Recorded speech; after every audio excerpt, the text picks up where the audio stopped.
It's a miracle any movies are made at all, because so many things can and will go horribly wrong. But I want to tell you about these movie productions that went especially horribly wrong, starting with...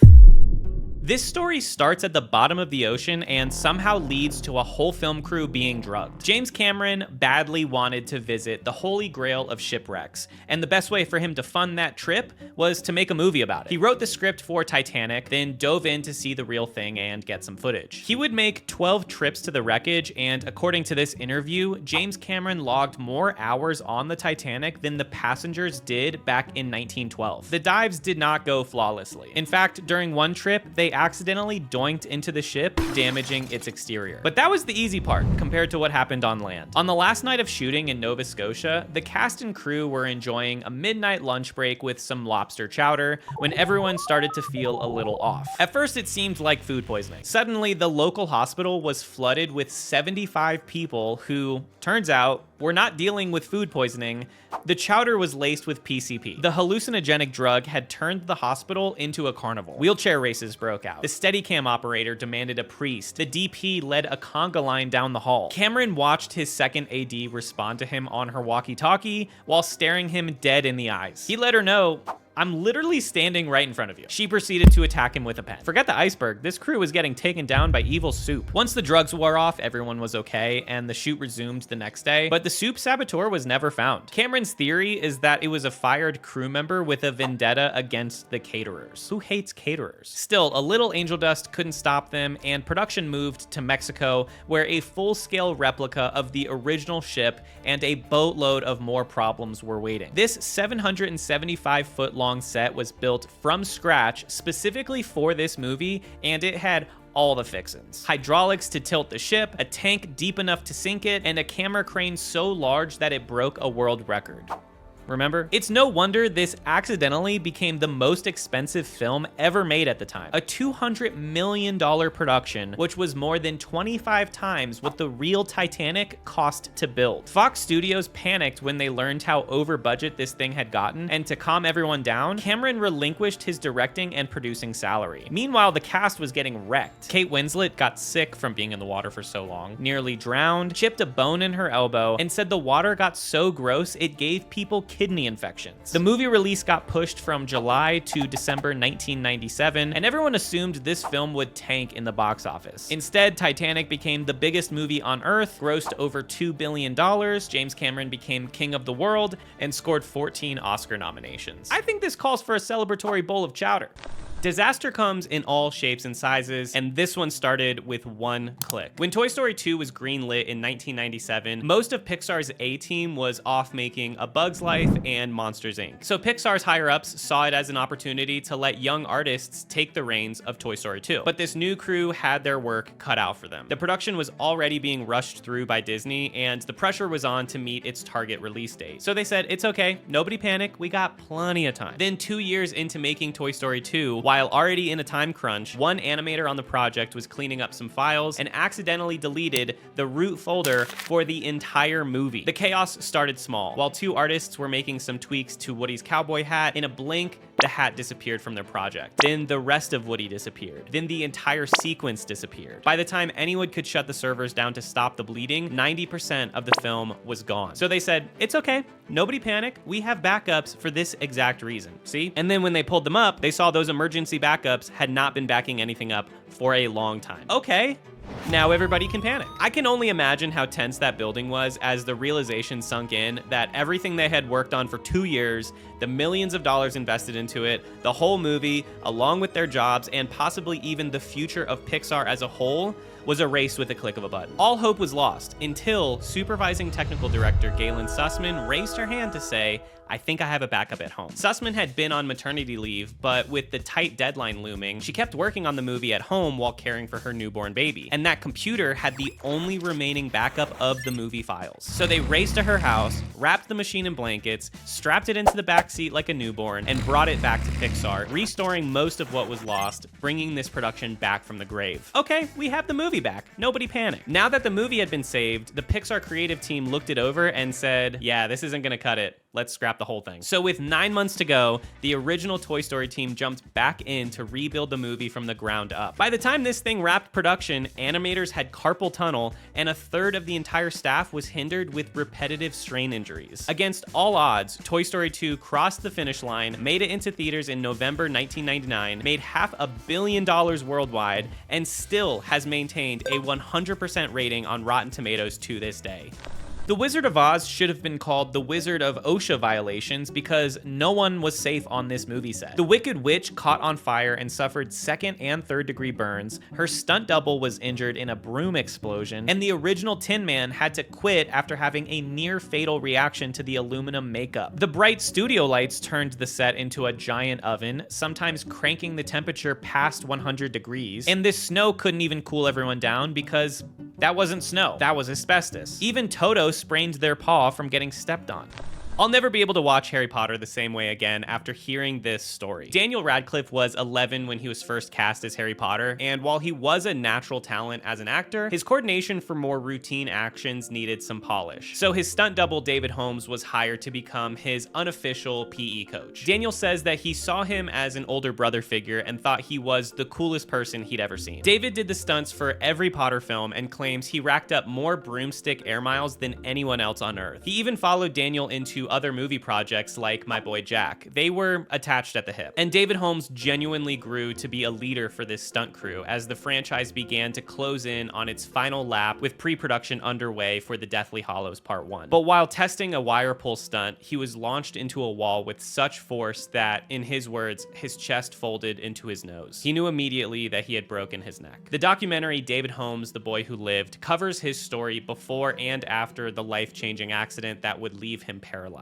including the grueling months in the hospital, the surgeries, the setbacks, the physical therapy, and the daily struggles he lives with today. But it also shows his deep friendships, his resiliently positive view on life, the profound impact he's had on others, and the love he continues to have for stunt work, saying, "If my legs came back tomorrow, I'd go back to work." David has since written a book, started a podcast about stunt work, and has plans to create a stunt training facility for young performers. And he's done lots of interviews, including a Reddit AMA where he says his favorite movie to work on was Goblet of Fire, but his favorite to watch is Prisoner of Azkaban. You're a man of the people, David.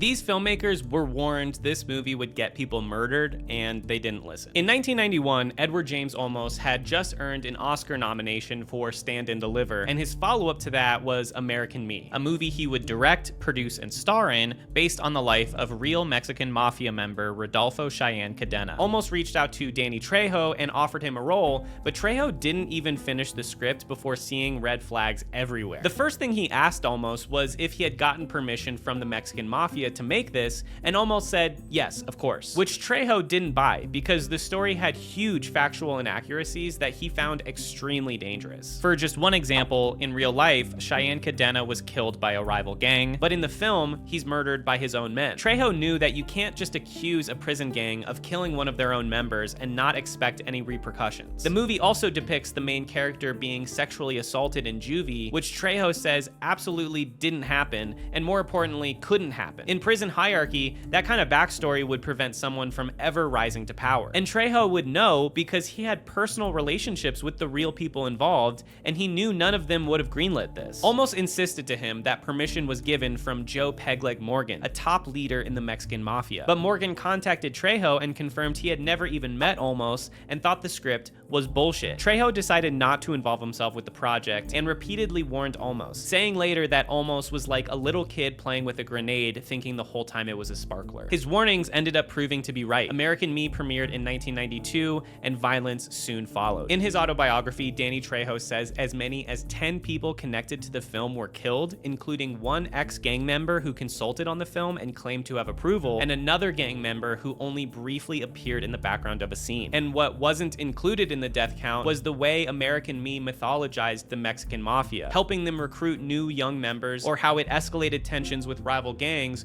who used scenes from the film to taunt them. Trejo says he still respects Olmos as an artist, but thinks this film was handled recklessly and the horrible aftermath was totally avoidable.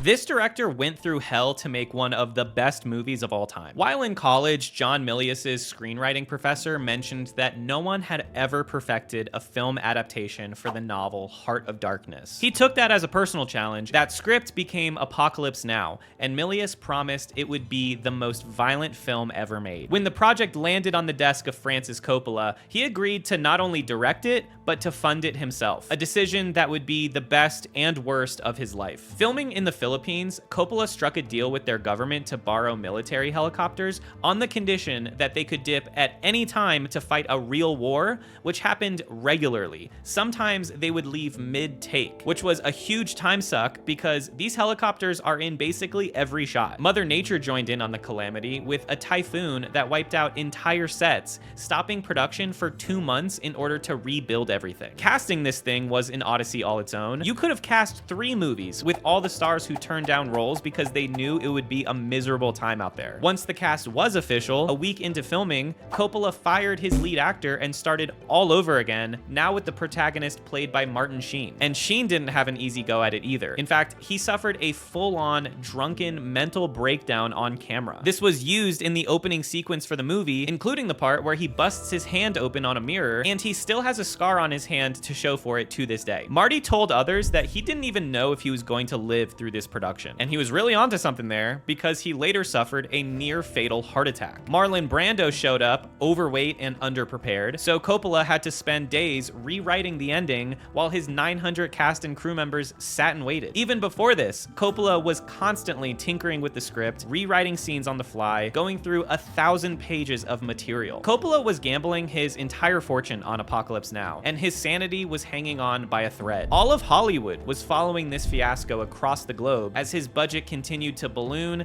and the original 6-month shoot stretched to 16. Coppola thought this film was going to be dead on arrival, but Apocalypse Now premiered in August 1979 and has since grossed more than $150 million and is genuinely acknowledged as one of the greatest movies ever made. And yet for Coppola, Apocalypse Now seems to be Apocalypse Forever, because he may truly never be finished with this movie. He's released an extended version in 2001 and then a final cut version in 2019. And of course, there's the amazing documentary Hearts of Darkness that covers the making of story, where you can see a lot of the details in this video play out and way, way more. I highly recommend watching it.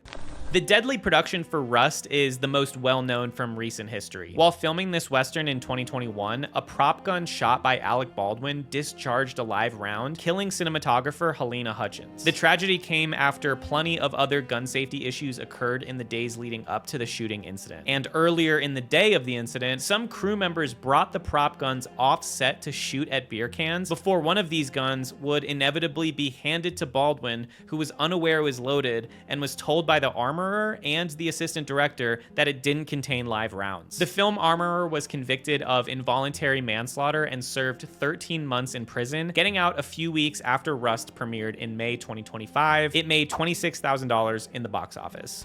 Over 500 cars were destroyed for this movie, but some of the wrecks were not on purpose. A Guinness World Record was given to Transformers: Dark of the Moon for most car crashes in a movie with 532 cars, almost 200 more than the runner-up on this list. Technically, every car destroyed in the making of the movie was donated to director Michael Bay because they had flood damage, and by law needed to be scrapped anyway, so this was just some creative recycling. Michael Bay was also busted for reusing footage of car crashes that were filmed for his older movie, The Island. But honestly, I'm cool with it. It's his footage. He can use them whenever he wants, right? Right, okay. That being said, with so much destruction on the agenda, some things were bound to go wrong. While filming for one chase scene, a real police SUV was responding to a call and crashed into the Bumblebee Camaro. No one was injured, but the Camaro was heavily damaged, and they felt the need to cover up the car like it's a body at a crime scene. And this came after an even more serious accident occurred on set. While filming a scene on an Indiana highway, a towing cable snapped and whipped through a car's windshield, striking a 24-year-old extra in the head, knocking her unconscious. Police reported that her car continued moving, skidding along the median for about a mile before coming to a stop. She had to be airlifted to a hospital for emergency brain surgery, lost about 1/3 of the top of her head, and suffered significant brain damage. She was awarded $18.5 million in compensation, which is a huge number, but pales in comparison to what the movie grossed worldwide.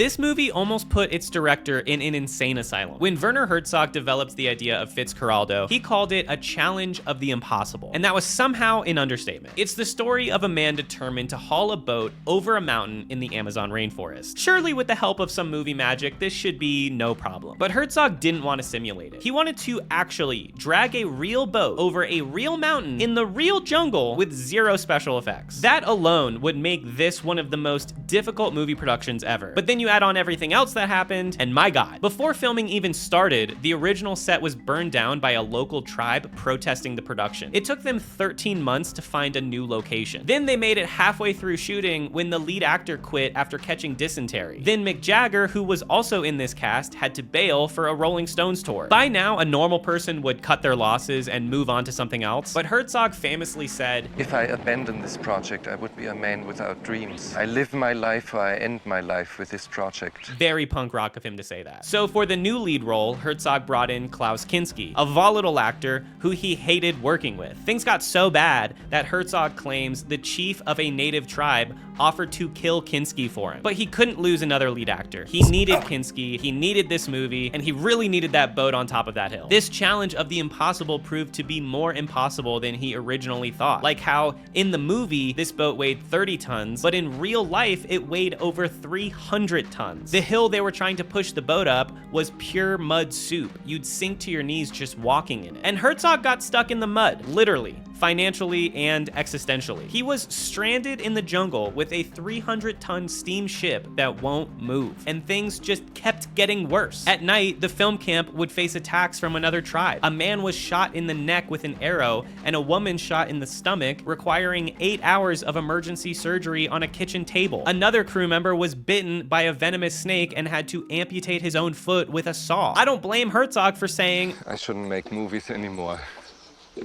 Should go to a lunatic asylum." But he didn't, and that ship would finally reach the top of that hill 4 years after pre-production had begun, and Fitzcarraldo would premiere in 1982 to critical acclaim, and Herzog would build a long-lasting career as a pioneer of cinema, giving us all the life lesson to never give up on your dreams, but also maybe don't dream this dream. I could keep going, but honestly, I would say just watch the insane making of documentary Burden of Dreams, which I actually like even more than Fitzcarraldo itself.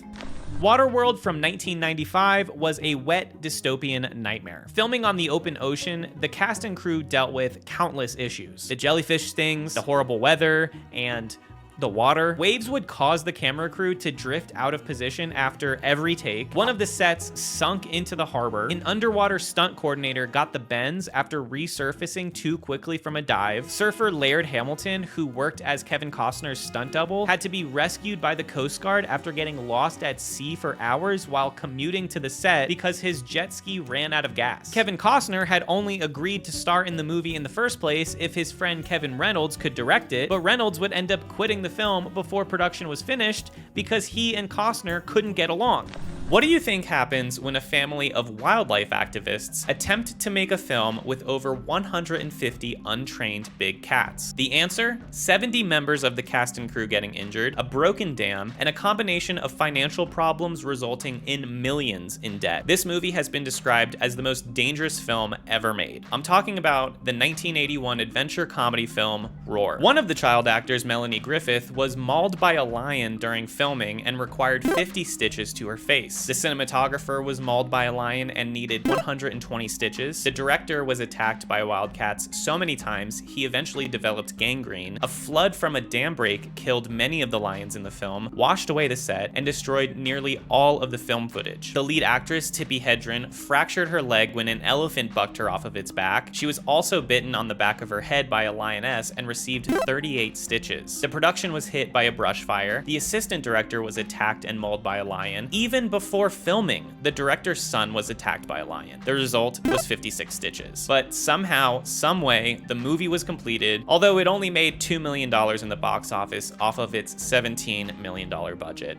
Was America's biggest movie star killed by a radioactive film set? John Wayne was always box office gold, but wanting to break out of his usual Western roles, he convinced producer Howard Hughes to cast him in The Conqueror as Genghis Khan. And it's gotta be the worst casting choice of all time, which kind of makes this unintentionally hilarious to watch. And somehow, that isn't even the most cursed thing about this movie. The film was shot near St. George, Utah, which sits downwind from the famous Nevada test site, which is one of the most nuked places on Earth. Production knew the area had been showered with radioactive fallout, but they were told it was safe. And so John Wayne said, all right, I'll bring my kids. The movie release came and went with nobody really liking it, but the real crazy headlines wouldn't come until decades later when people began dying and narratives began forming. In 1963, director Dick Powell died of lymphoma, and the following year, John Wayne developed lung cancer and eventually passed away from stomach cancer in 1979. His co-star Susan Hayward also died of brain cancer in 1975. And then a bombshell report in People magazine was published, saying that of the 220 crew members on The Conqueror, 91 of them had developed cancer by 1980, and 46 of them had died from it. Another report called it atomic negligence and directly blamed the US government for John Wayne's death. Howard Hughes felt so guilty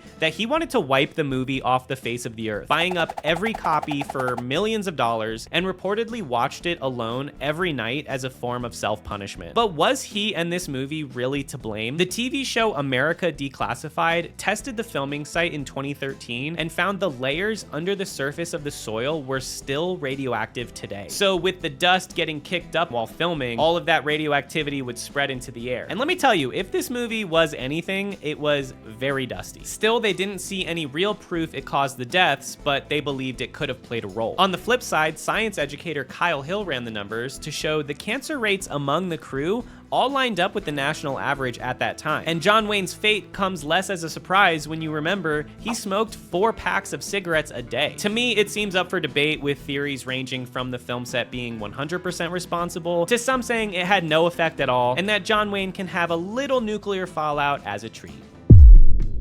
You'd think with a $30 million budget, big names and brands involved, and 10 years of production, this movie wouldn't end up looking like a Windows 95 screensaver. The concept for Food Fight was developed back in 1997 about a supermarket where all the food mascots come alive after hours. Production company Threshold Entertainment got permission to use a bunch of well-known brand mascots and even secured a $25 million investment for the film. Early concept art looked promising, and they got names like Charlie Sheen, Hilary Duff, Wayne Brady, and Eva Longoria on board, and they were already planning merchandise, toys, and spin-offs, including a Food Fight on Ice stage show. But then production began, and everything fell apart. Director Lawrence Kasanoff had no animation experience, but made life hell for the animators. According to crew interviews in the YouTube documentary Rotten, his feedback included gems like, make it 10% funnier, and I need it to be 30% better. Later, he tried to make Food Fight as a live action first, and then motion capture everything into animation, which he liked because he said, it doesn't take months to make, it takes 15 minutes,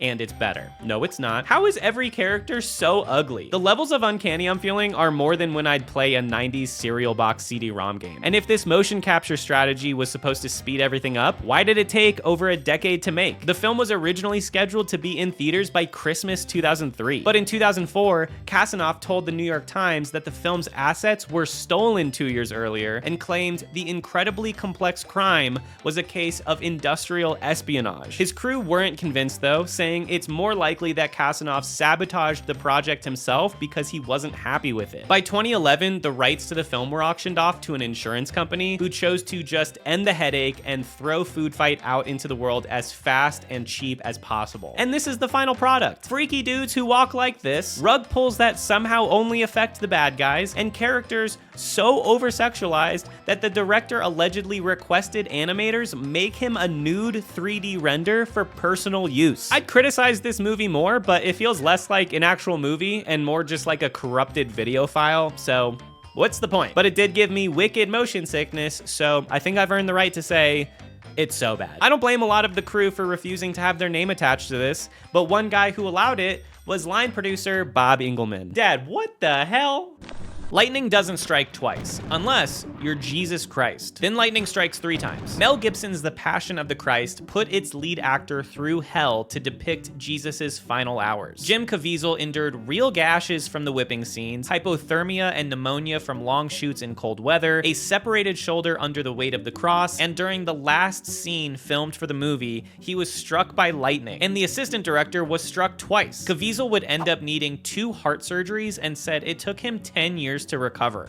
One of cinema's most iconic actresses spent this film shoot barfing between takes. In 1951, director John Huston and legends Humphrey Bogart and Katharine Hepburn traveled out to East Africa to film The African Queen. This was one of the first major studio films shot on location in Africa and gave this all-star team a run for their money. Problem 1, the real African Queen boat was too small for their gigantic Technicolor camera, so they built a floating pontoon to film on. Problem 2, that left no room for the crew, so they built another pontoon. Problem 3, Hepburn's contract stated she must have her own private bathroom on set, so they built a 3rd pontoon just for her toilet. So now you've got this whole absurd parade of pontoons with a porta potty as the caboose, sailing down a crocodile-infested river, smashing into bushes and branches along the way. Once production got further downriver, the ship everyone stayed on didn't have a water filter, and they drank unfiltered lake water full of hippo and crocodile poop. As one writer said, they got absolutely every single disease known to Africa. Hepburn powered through a brutal case of dysentery, and during one scene, they had to station a vomit bucket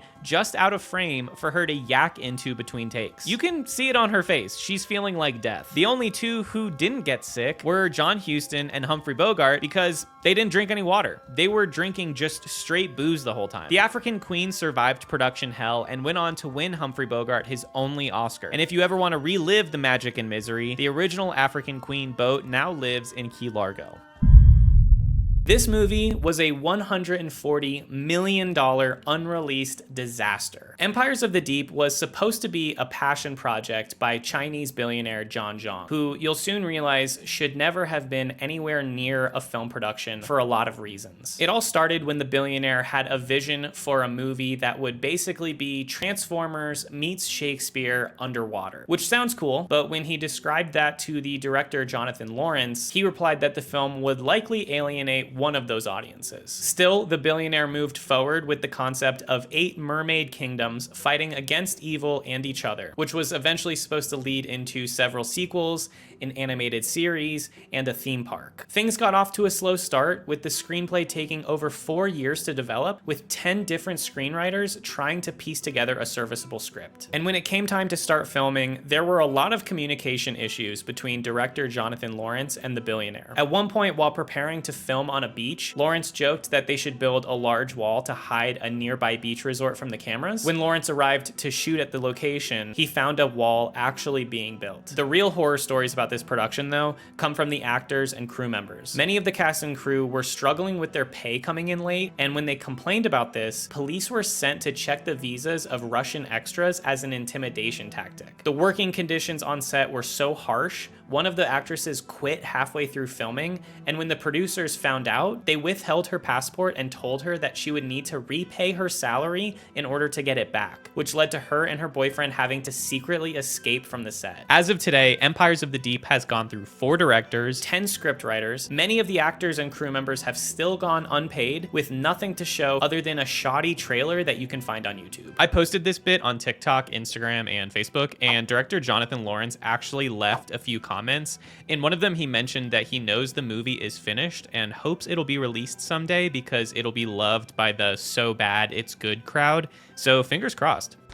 These kids experienced an artist's worst nightmare. Sandy Tan was a 19-year-old girl living in Singapore, and all she ever wanted to do was make a movie. In the summer of 1992, as a ragtag group of teenagers, Sandy and her friends were about to do the impossible, shoot Singapore's first independent feature. Their debut film, Shirkers, was an entirely self-produced and self-funded road movie, and they knew they were on the cusp of something special. Even from a business standpoint, they were crushing it by negotiating with Kodak to get all of their film and camera equipment for free. But with all the light of this production, one shadow loomed large. Helping them out was their 40-year-old film class teacher, George Cardona, who had taken Sandy and her friends under his wing, but he wasn't who he said he was. With a couple weeks of shooting left, George suddenly demanded $10,000 or he would shut the whole movie down. So Sandy and her friend drained their life savings before they wrapped. But with that last hurdle, they had officially made a movie. Before anyone could see even a single frame of what they shot, George took the film reels as everyone waited for him to have them processed. They waited weeks, then they waited months, then they waited years. George had vanished with no explanation, and with him, every reel of film they'd shot. They would never hear from him again besides a few cryptic tapes he mailed as a cruel way to taunt them, but that was it. I think it was totally valid for one of the girls to say, "There was a piece of my spirit that died."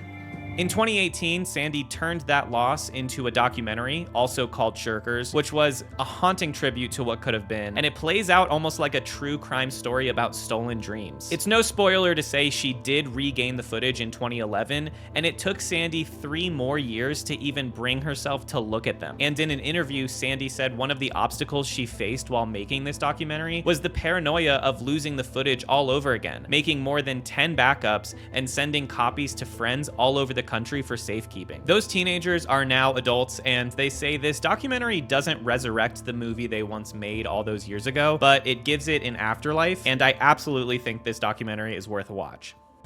This movie fight was totally real. In Maidstone from 1970, writer Norman Mailer set to tell the story of a filmmaker, Norman Kingsley, played by himself, running for president while a group is planning to assassinate him as he makes a movie about a brothel. I think. I don't know, it's confusing and not very interesting until the last 10 minutes of this movie. You see, the problem was Mailer's improvisational style of filmmaking leads the movie nowhere with no clear ending, and actor Rip Torn just wasn't having any of that. So on the last day of filming, in his effort to wrap the story up and save the movie, he decides if the movie needed an assassination, he'd provide one. He grabs a hammer and swings at Mailer's head, striking his scalp and beginning a real brawl between the two. The cameras keep rolling as they crash into the ground, wrestling in the dirt. Norman takes a bite out of Rip's ear, and Mailer's wife comes to break up the fight. His young kids are there too, and they are screaming in terror from seeing their dad getting almost beaten to death. And the whole time, Rip Torn is explaining that the movie doesn't make sense without this, and that he's not trying to kill Mailer, he's trying to kill his character. But he was an actual lunatic. You could just see it in his eyes, and just listen to some of the things he's saying. I don't want to kill Mailer, but I must kill Kingsley in this picture. When is assassination ever planned? No, baby. You know you trust me. I'm sorry, Forrest. Please get up. No. Let me hit you. No. Highlight of the whole sequence was when Mailer's little kids behind the camera beg them to not fight anymore, and Rip Torn tries calming them down by saying, "That's right, baby, no fighting. It was just a scene in a Hollywood whorehouse movie." In a twisted way, this did salvage the movie from being entirely unremarkable, because this is the only memorable part of it. But it didn't stop Maidstone from being critically panned and actually bankrupting Norman Mailer. And the fight not only led to Rip Torn's ear becoming infected from Mailer's bite, but the fight was also used by Rip Torn as evidence in a completely different legal case with a different filmmaker. 20 years after Maidstone, Rip Torn sued Dennis Hopper for defamation after he claimed on The Tonight Show that Rip pulled a knife on him, supposedly for cutting him out of the film Easy Rider and replacing him with Jack Nicholson. Rip won a $500,000 settlement on the irrefutable claim that he could not have possibly tried to kill Dennis Hopper, as he was at the time on the set of Maidstone trying to kill Norman Mailer. This was a masterpiece on screen and a bloodbath behind the scenes. Production for 1925's Ben-Hur started in Italy and immediately tried to drown everybody involved. For A Battle at Sea, the director demanded 70 ships be built. Not even half were finished, but they launched them anyway, and the boats capsized instantly. Down to just a handful of usable boats now, they filmed the battle sequence, and the studio thought this footage looked pathetic. So the director was fired, the new director fired the original lead actor, and production started over from scratch. And somehow, the second attempt at this battle went even worse. A galley that was meant to catch on fire was set ablaze too soon due to heavy winds, and everyone had to jump ship. Most of the extras were wearing heavy armor, and most of them couldn't swim. The amount of casualties is unknown, but the head of wardrobe noted that many costumes were never recovered, which implies the people wearing them weren't either. Then came the climactic chariot race, which is what's most remembered about Ben-Hur, and it also brought the most chaos. It took 4 months to build the original racetrack in Italy, and once it was completed, the surface couldn't handle the horses and chariots. During a take, a wheel broke off one of the chariots, and the rider was thrown into the air and died of internal injuries. After that, majority of the footage turned out to be unusable because there were too many shadows. The whole scene was then reshot on a Culver City soundstage. The reshoot was done all in one day and is considered the most edited single sequence in film history, with 200,000 feet of film compressed down to 750 feet. There were 42 cameramen on set, which by itself was a record at the time. When they started filming the race, the riders were naturally trying to be safe while they rode around the track, which pissed off the director because he thought it looked too dull. He wanted an authentic chariot race, shot at top speed. So to kick it up a notch, he offered $5,000 to whoever won the race. This led things to get out of control. When 2 chariots tangled and other racers weren't able to see the accident, a pileup ensued. The assistant director can be seen in a shot running onto the track, trying to wave off the oncoming chariots. This one scene led to the death of over 100 horses. A cast member said they never had a vet attend any horse. The moment it limped, they shot it. It took more than 2 years for Ben-Hur to finish production, and it became the most expensive silent film ever made. Even with its success in the box office, it still didn't turn a profit because of the movie's giant budget and royalties owed to the producer of the original Ben-Hur stage play.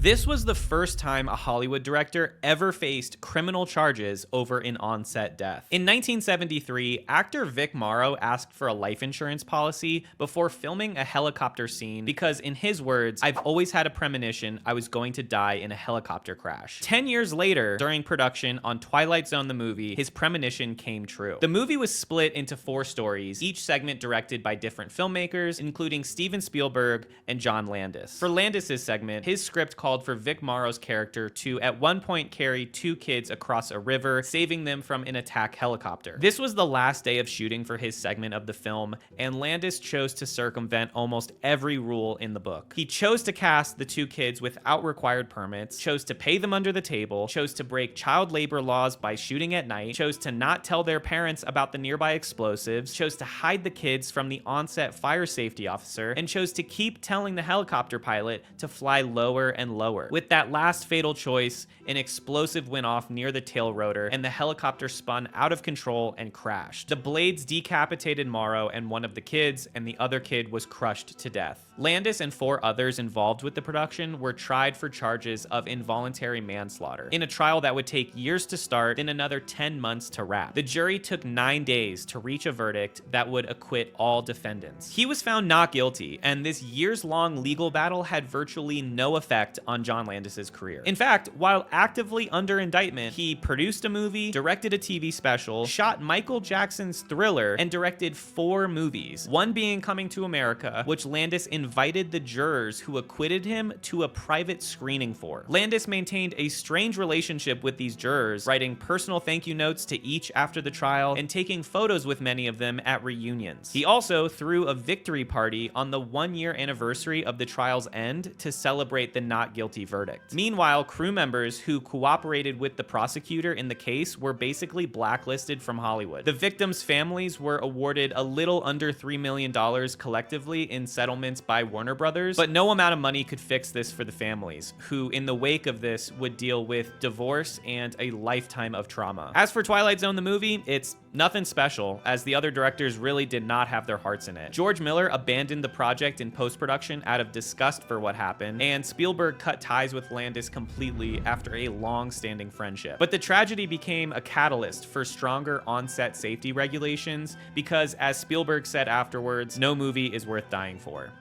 Hollywood didn't have safety regulations until this movie killed people. Noah's Ark from 1928 was an epic disaster film that intercut a World War I romance and a retelling of the biblical flood. Producer Daryl Zanuck promised to make this the greatest picture of all time, and director Michael Curtiz promised to make this a grand spectacle no matter the human cost. So for its climactic flood scene, they built a huge concrete lake that they could pour 600,000 gallons of water into, which would flood the entire set within minutes. Over 7,500 extras were hired for the big moment, including a young John Wayne, and for the sake of realism, production chose to not warn them of how intense the raging waters would get. When the cinematographer found out the plan the night before, he was horrified because he knew these extras were not stunt workers and would be in grave danger. But director Curtiz's response was, oh, they're gonna have to take their chances. So the cinematographer quit the film. Going forward with the plan anyway, they filmed the scene and captured the real panic of these extras as they fought for their lives. At least 6 extras broke bones, 1 lost a leg, and 3 passed away in the carnage. The 35 ambulances that showed up still wasn't enough to attend to all the injuries. As they gazed upon all the damage they'd done, Zanuck and his crew just shrugged and said, that's show business. All of this led to the first safety regulations in Hollywood, and today the original version of the film with the 3 actors drowning in the flood is lost media, and maybe it's for the best.